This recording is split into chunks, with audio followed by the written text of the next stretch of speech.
Verses 17 and 18 of Psalm 34 continue the theme from the previous verses.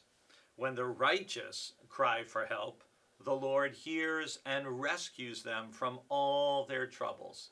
The Lord is near to the brokenhearted and saves the crushed in spirit. These verses, if you ponder them, raise an interesting dilemma. On the one hand, verse 17, when the righteous cry for help, the Lord hears and rescues them from all their troubles.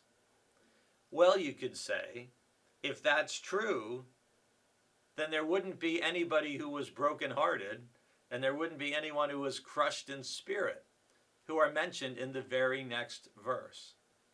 And here you have, just in these two verses, in verses 17 and 18, the dynamic of faith and hope and the reality of life in this world. So faith affirms and states, when the righteous cry, the Lord hears. God rescues from all their troubles. And yet, the reality of life is that there are things that break our hearts. There can be the loss of a loved one, especially. There can be a pregnancy and the hope for a baby, and then something turns and that pregnancy doesn't make it to a healthy child being born.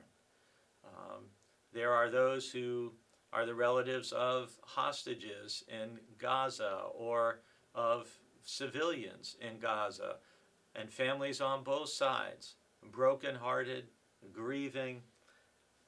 So it's just part of the struggle of faith. God doesn't end up rescuing us from all our troubles. At least that's what the reality of life seems to say.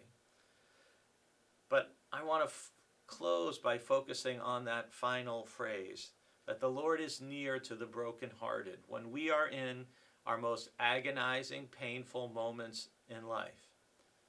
That is sometimes when we may sense the nearness and love and presence and closeness of the Lord more than any other time. And the fact that the Lord saves the crushed in spirit tells us, again, that God is near to those who are going through the hardest, most difficult moments that life can bring. And that tells us about the kind of God we worship. One who is near to the brokenhearted, not one who avoids them.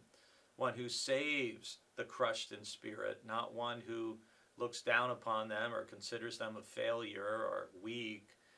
No, it's that God is near and God saves the brokenhearted and the crushed in spirit. What a tender, caring, loving, gracious God we have.